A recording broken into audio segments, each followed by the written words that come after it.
Hey guys, Mike here, the Detroit Borg, with a look at the new Google Nexus 4, the latest and greatest benchmark phone from Google. So this replaces the Galaxy Nexus sourced by Samsung, so Google has partnered with LG on this phone, and it's basically the Optimus G from LG, but repackaged for Google. So the Nexus basically means that this is Android, pure Android. This is no skin, there's no TouchWiz, there's no Sense UI, this is just Google. This is as Google intended. Also, Nexus means that this will get the latest updates every time they roll out. So you don't have to wait around for a carrier or for another manufacturer to push out the update to your phone. So this is launching with Android 4.2, which is still Jelly Bean, but has added some additional features, which we'll cover in this video.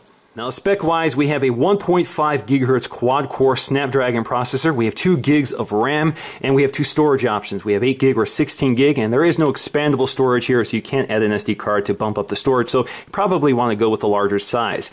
Now, 8 gig starts you off at $300, and for 16 gig, you can get that at $350 at the Play Store, and that's unlocked. So that's a good, quite a good deal for a really high-end phone. Now, this does not have LTE 4G, so you're going to have to make do with HSPA Plus on GSM networks. In the United States, that means AT&T or T-Mobile. On the back, we see some of its major features highlighted, including the fact that this is totally wireless, so we do have NFC technology as well as wireless charging. So let's go ahead and crack this open and take a look around. So we have this little sleeve to pull up, and we have the box within a box, and we're going to have to cut some seals here to get inside. All right, so we cut those seals, I'm going to drop it, and there is our very black Nexus 4. So let's take a look around.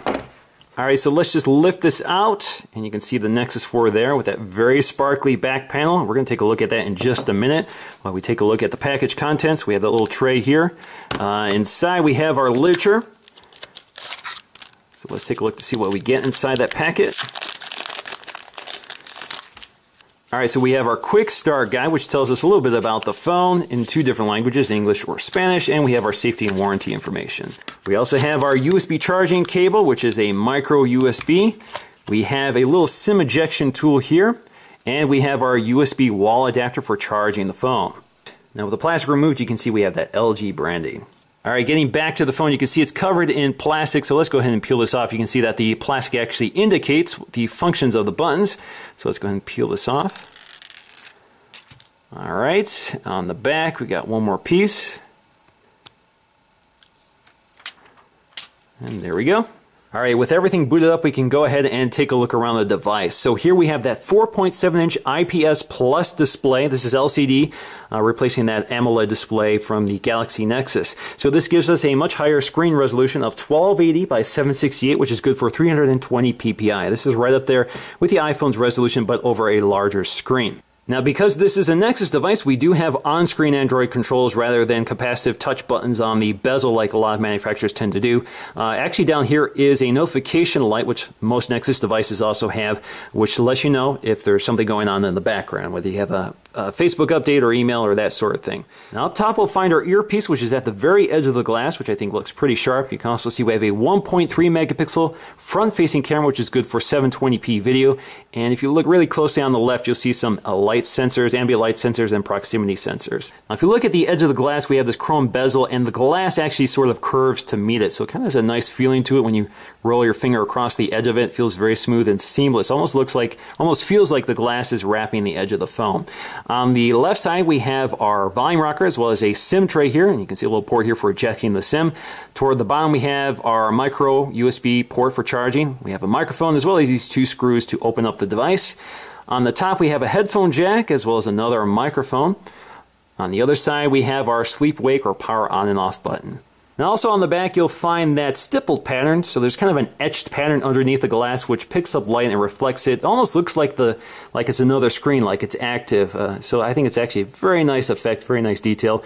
On the back, you can see we have an 8 megapixel autofocusing camera, which is backside illuminated, very similar to the iPhones. This also supports face detection, autofocusing, auto exposure, and all those traditional things we're used to with phone cameras. We also have an LED flash right below that. We have our Nexus branding. Toward the bottom, we have our LG branding as well as a little speaker right here. Now, Android 4.2 makes some of the biggest changes on the lock screen. So on the lock screen, you can now swipe to the left to launch the camera app. And there's some changes to the camera app which we'll explore a bit later. You can also add widgets here. So we have full screen widgets. If you swipe left, you can add one.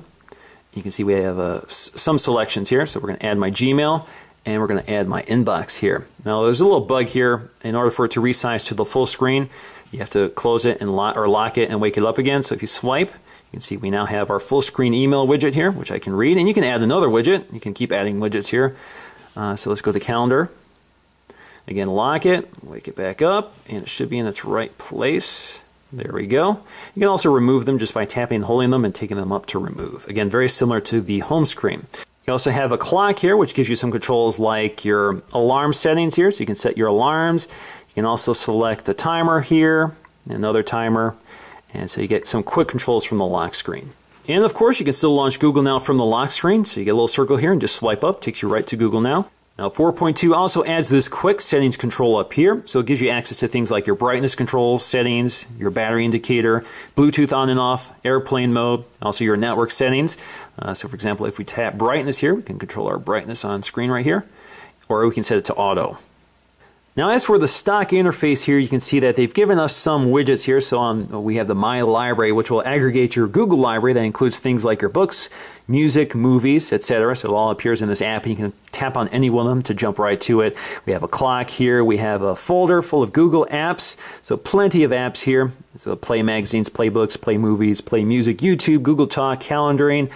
We also have our contacts, Play Store, Maps, etc. We have our Play Store right on the home screen.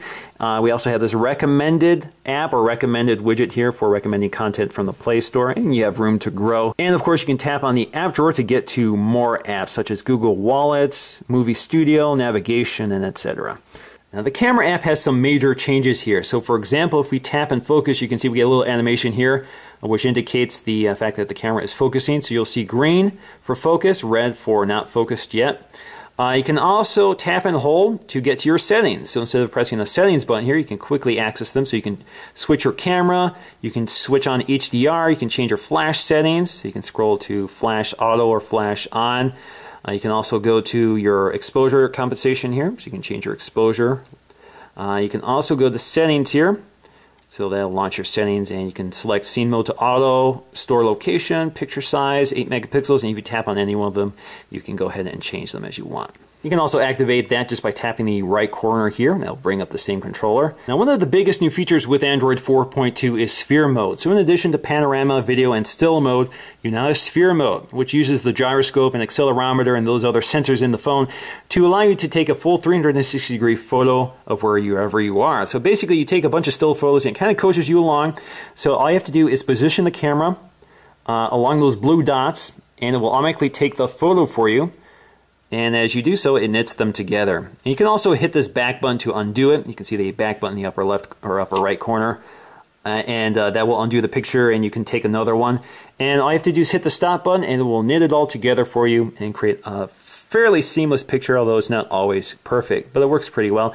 And you can go ahead and take a look around the photo in the photo gallery. Now the Nexus 4 is actually pretty similar in footprint to the Galaxy Nexus, but we do have a larger screen size. Obviously it's bigger than the iPhone 5, not as big as the GS3. The GS3 has that 4.8-inch screen, and of course we have the Note 2, which is an insanely large phone. But you do, of course, get the same updates on the Nexus that you do on the Nexus 4. We just have less powerful hardware and certainly not that awesome 8-megapixel camera. So in conclusion, I'm definitely impressed with the Galaxy Nexus 4 so far. I really like the design. I love the feel of the glass back panel with this textured plastic along the side. It feels very nice to handle. We also have that curved glass edge, which feels very nice. And I love the pure Google Android experience. There are a lot of features here that are uncluttered by things like TouchWiz UX and all of that sort of thing. Sometimes that stuff adds additional features, but most of the time it gets in the way. And it's also nice to have a phone that's always updated with the latest version of Android. And Android 4.2 is definitely impressive software. So that's going to do for me in this video, guys. Thanks for watching, and I'll see you again in the next one.